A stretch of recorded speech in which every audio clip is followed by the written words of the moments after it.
회생 중간에 모든 내가 내 미래 소득으로 변제를 하는 게 아니고 어떤 재산을 처분해서 변제한다. 어떤 분은 뭐 매도나 이런 것도 당연히 가능해요. 물품을 처분하든지 뭐 어떤 거든 간에 그 안에 변제할 재산이 있다면 그런 방식으로 내가 부족한 청산 가치를 다른 재산으로 메꾸는 방식의 변제 계획안이 작성이 가능하다라는 거를 참고로 하시면 될 것 같아요.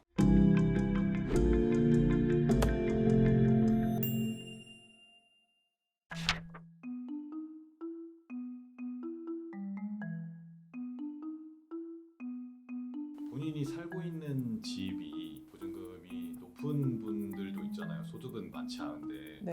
뭐 반전세라거나 뭐 이런 것도 있고 네. 엄청 높이 잡혀 있는 분들 네. 이런 경우에는 재산이 이게 어떤 식으로 그럼 잡히나요? 코인, 뭐 주식 손실금, 뭐 도박 뭐 이런 것처럼 그런 것 때문에 재산이 많이 잡히는 거지. 실제로 재산도 많고 뭐 이런 분들은 잘 없거든요. 근데 청산 가치가 높게 잡히는 또 대표적인 문제가 임차 보증금이 높은 경우예요. 근데 임차 보증금이 높으면 다 많이 잡히냐? 그것도 아니에요. 일부 케이스인데 어떤 케이스냐면은 2억 원의 전세 보증금이 있어요. 그러면 나는 만기 때 2억 원을 반환받을 거니까 그거는 2억 원의 재산이 있는 사람이잖아요. 근데 대부분의 채무자들이 대출을 다 끼고 왔잖아요. 한 1억 5천 정도 받았다고 치고 그러면 내 재산은 5천만 원이 돼야 되는 건데 1억 5천만 원의 대출이 있고 2억 원의 재산이 있는 사람으로 보게 되면은 청산 가치를 2억 잡고 1억 5천을 채무로 잡아야 되고 이런 경우들이 생길 수 있다는 거죠. 근데 보통은 좀 고액 대출 같은 경우에는 질권 설정이라는 거를 해요. 우리가 여기서 뭐 질권이 뭐니 이런 것들을 얘기하는 거는 좀 의뢰인 입장에서 복잡하니까 질권을 설정한 경우에는 대출금까지는 청산 가치로 안 본다 이렇게 그냥 결론만 이해하시면 될 것 같은데 그러면은 2억 원의 전세 보증금이 있고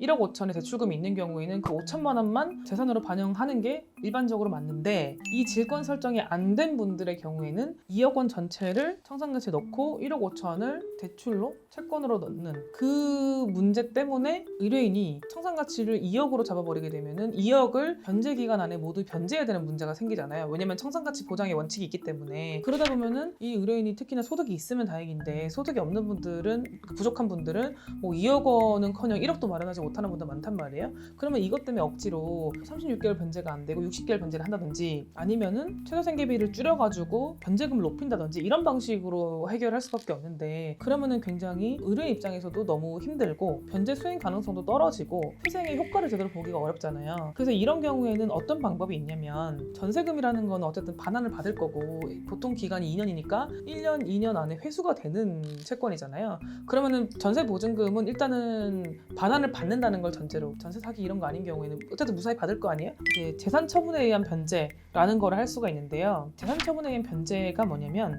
개인 회생 사건 인가 결정일 기준 1년 이내 서울회생법원의 경우에는 인가일로부터 2년 이내까지도 허용하고 있다고는 하는데요. 보통은 1년 이내라고 생각하시면 될 것 같아요. 신청인의 그 기간 안에 신청인의 재산을 처분하는 것으로 하고 뭐 전세금이라고 치면은 그 1년 이내 그 보증금을 반환을 받아서 그걸로 변제금에 투입하는 방식으로 변제 계획안을 짜는 거예요. 그러면은 한 번에 청산 가치가 변제가 되니까 청산 가치로 인해서 부담되는 변제금이 일단 없겠죠. 이거는 좀 표로 보여드리면서 하는 게 아마 의뢰인들이 좀 이해가 편하실 텐데 재산 처분에 변제가 있으신 분들은 이제 재산에 해당이 있음 체크를 하고 이제 변제 기한은 인가일로부터 1년 이내 갖겠습니다. 보통은 만기가 있기 때문에 그 만기를 대충 예상을 해보면은 언제쯤 될지 안단 말이에요. 그 중에 일부를 이제 변제 투입 예정액으로 올리면 되는 거예요. 그런 다음에 청산 가치가 만약에 이제 2억이다. 그러면 2억 중에 뭐 내가 뭐 1억 5천을 투입하겠다라고 하면 1억 5천 투입하고 나머지에 대해서만 청산 가치 그 5천만 원을 맞춰주면 되는 그런 흐름으로 이해하시면 될 것 같아요. 그렇게 되면은 실제로 본인의 가용소득으로 변제를 할 수 있는 그리고 실제로 수행 가능성이 있는 합리적인 변제 계획안이 나오기 때문에 그런 방식으로 처리를 하시면 됩니다. 보증금이 이렇게까지 높은 분들 사실 많지는 않지만 보증금이 많고 또 하필 질권 설정이 안 되어 있는 그런 완벽한 채권을 보유한 의뢰인의 경우에는 이런 방식으로 이제 개인회생을 진행하면 된다라는 거를 참고로 알고 계시면 될 것 같아요. 그래서 재산 처분에 의한 변제라는 말 자체가 좀 생소하긴 한데 회생 중간에 모든 내가 내 미래 소득으로 변제를 하는 게 아니고 어떤 재산을 처분해서 변제한다. 근데 그 중에 대표적인 것들을 제가 임차보증금을 말씀을 드린 거고 어떤 분은 뭐 매도나 이런 것도 당연히 가능해요. 물품을 처분하든지 뭐 어떤 거든 간에 그 안에 변제할 재산이 있다면 그런 방식으로 내가 부족한 청산 가치를 다른 재산으로 메꾸는 방식의 변제 계획안이 작성이 가능하다라는 거를 참고로 하시면 될 것 같아요. 이런 거는 근데 어디서 배우시는 거예요? 케이스들, 상황들 이런 거를 네. 도산대학교 뭐 이런 데서 가르쳐 주나요? 그 실전에서 배운 거라서 네. 의뢰인들의 중요한 케이스가 다양하니까 저도 당연히 처음부터 다 알진 않았을 거 아니에요. 그럼 이런 경우에 어떻게 풀어가지? 그럼 찾고 찾으면은 다 나와요. 이거를 만약에 모르면은 경험이 없으면은 막 네. 60개월로 그냥 넣어버리고 막 이럴 수도 있다는 거잖아요. 그렇죠. 그리고 실제로 그렇게 가는 경우도 있어요.